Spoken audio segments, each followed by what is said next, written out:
The first way of getting MATLAB for free is from MathWorks.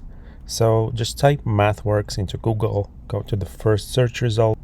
Here in the upper right corner, click on the account button, enter your email address, preferably your university email address, but it's not required. You can use a personal email, enter your password. In your email inbox, you'll receive this code.